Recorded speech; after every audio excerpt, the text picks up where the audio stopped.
Welcome to Athens. My name is Vakis. I am the commander and CEO in a small hospital in Athens, Greece. I'm sorry I can't speak any French because even if I tried, most probably Mr. Macron would take out his signature from the treaty he signed with our Prime Minister last week. So I'll keep it in English, if you don't mind. So I have prepared a small presentation. Just what's that?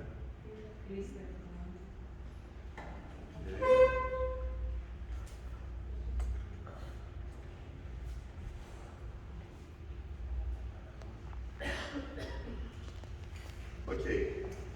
First of all, I promise that it won't be death by PowerPoint. It's going to be very short. And the only French words I came up with, it's actually a translation of my presentation's theme. I want to read it in French because I don't want to insult you. So, being a manager in the COVID-19 era, challenges and opportunities. Since in the previous presentation, I was really happy to listen that hear that most of you are going to be managers in health units. So I'll give you my own perspective on what it means to be a manager during a crisis in the health sector. So, small word about my background. I have studied informatics, and my first master's is in telematics. Actually, we're still students in this university, so I'm not an ex-student, but it should be an honor for me to become in the next years also. So my first master's degree is in telematics. I have worked for 6 years in the banking sector, 17 years in the telecommunication sector, and I am a reserve officer for the last 27 years. I'm a major in the Greek Army. So that comes into play, as you probably see in the long run. For the first look, if you read my background, you might ask yourselves, is that guy suitable or fit for the task? Can he lead a general hospital? But, there's a but. Leadership, management, and coaching expertise all comes into play when you get in a position that you have to lead people or to cooperate into an organization with your colleagues in any group or a team of people, because now we are not only leading, but we are also coaching people, and we have to be in close collaboration with them. It's not like the past, that you have to give orders in order others to follow. So, what were the challenges? I had to learn fast. Coming from the telecommunications sector and being in charge of a hospital in the middle of the pandemic, I had to learn really fast. I also had to gain hearts and minds. That's come from my army background. You know, you don't go somewhere hitting them hard, but you rather go there and ask for their cooperation and find a means of communication in order to bring all these people to work with you, rather than come in the opposite direction with them. Demolish the silos.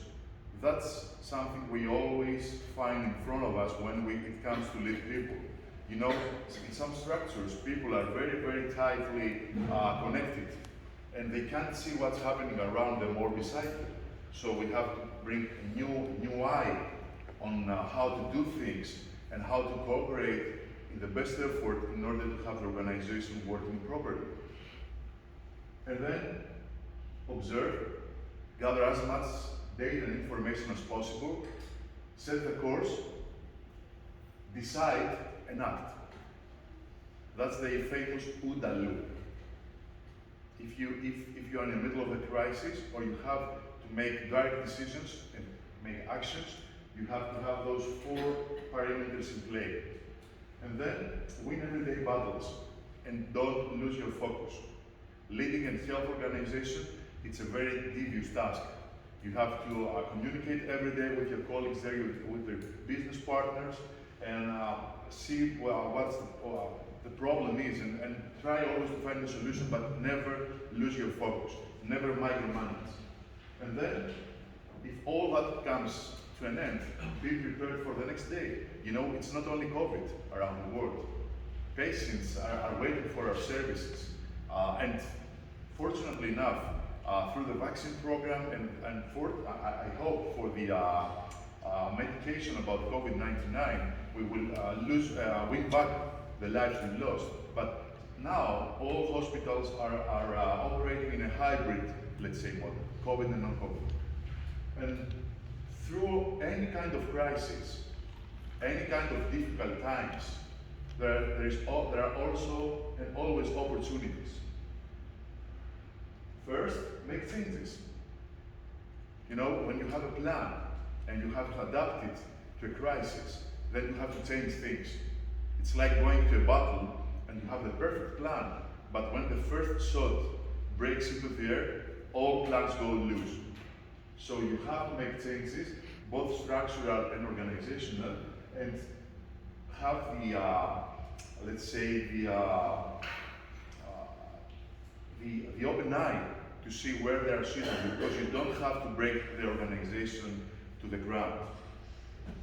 Business process engineering. Let's revisit what we have been doing all the time. Are we doing it effectively? Is it correct what we do? What do we have to change? What do we gain from the collaboration like we have tonight? Digital transformation. Coming from the information technology environment, that's not a hype. In public sector, it's a very critical thing to go from BPR to digital transformation, because it leads to less time and better results and effects to the clients. Enhance and upgrade visibility to the policy makers. If you are a manager in a hospital, you don't have only to manage the hospital.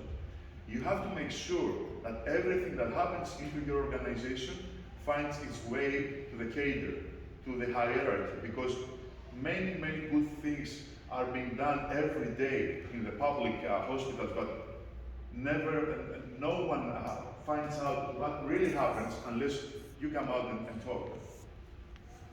Attract donation and sponsorships.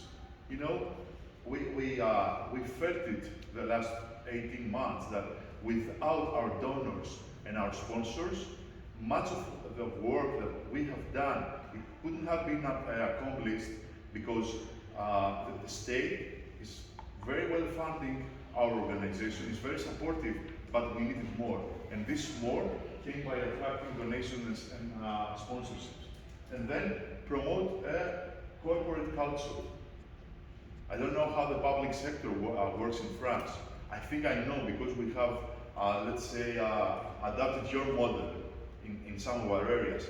But you have to make all the people in your team responsible for what they're doing. They have to be part of the team, and they have to be, let's say, on the same side. But even though if they are on the other side, they have to be very well structured and very well prepared to have their arguments presented, so everything that we're doing around a crisis or a process is productive and effective. Some cases, real cases every day. For example, our hospital was converted to an only COVID hospital on the 13th of March 2020. I got the order to do so at the end of February. So I had to come up with a plan, a migration plan, how we go there, and do it with all my team. I had to inform the leadership that we are ready to take the task. I had to inform and prepare the hospital's staff. That was the most difficult thing I've ever done in my whole life as a hospital manager. And I'll tell you why. Because I had to handle contradictions. It's very hard to go to the hospital and tell them that we closed down, we ship out all of our patients to other hospitals, and we just wait to receive COVID patients from the 13th of March and onwards, and only that. You can imagine what that caused to the people. And then execute the plan. Because if you are a leader, if you are a manager, and you have a direct order on what to do, we have to execute, you have to have a plan, You have to have the team, and you have to execute that plan, no matter what. And take decisions, wrong decisions or good decisions, but you have to take decisions. So in the midst of all that turbulence, some people found the opportunity to raise their long-time feuds as being a new manager. I didn't know what these feuds were, and they asked for solutions. So I had to manage a very difficult situation in a hospital that became a COVID hospital, and on the other hand, I had personnel that they were coming to my office and asking for solutions to their long-time problems. So what I had to do is that I had to sit down with these old people, because as I told you, I look at them like being my partners, not my subordinates, and take info from all of them, then prioritize their needs, because they're not all of them equal, and then decide and act again. But never leave something, on the thin air just floating, because I had a crisis to manage. And then, on my third case, my medical team was understaffed.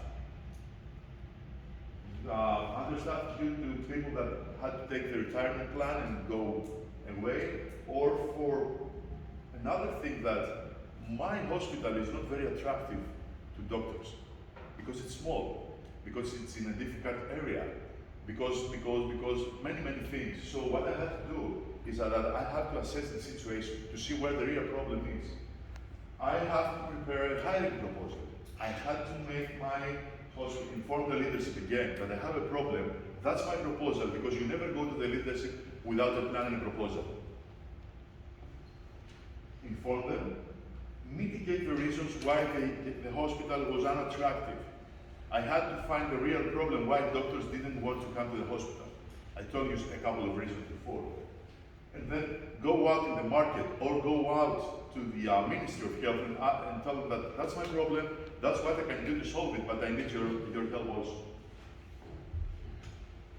And now you see a ladder, a staircase, a mountain, you can call it whatever you like, but all these words there, you've seen them in the previous two slides. I had to learn, prepare, change, enhance, assess, prioritize, mitigate, and act. That's a very difficult thing. It's a very difficult thing. It needs specific skills. I told you in the first slide about leadership, management, coaching. It's not enough. You have to have complementary skills to the other skills that I previously mentioned. That you have to apply in the healthcare industry. These skills, we don't have the time to learn by ourselves. We have to go to a very reliable source and take these skills and make them our own. So what better than go to the academia and get in touch with scholars or other experienced professionals to start integrating and exchanging experience. And that comes to the program. The first two paragraphs, if you go to the website, that's what you are going to meet there. That's the exact terminology and the presentation of what this program is doing and what its aims to lead. But it's not only that. In my opinion,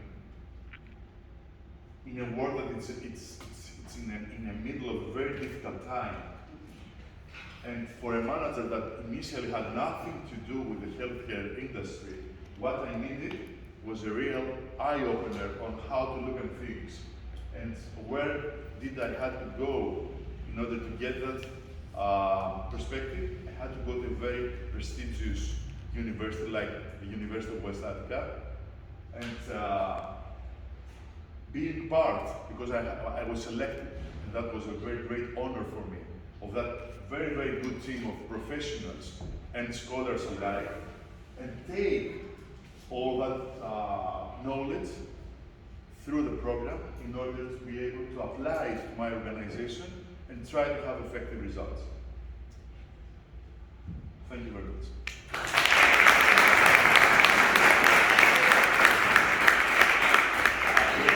Do we have time for questions now or later? I think all the presentations and then later we'll have Thank you very much. discussion. So you can present your colleague. My colleague is Dr. MD Mr. Nikos Pedakakos. He's a neurosurgeon.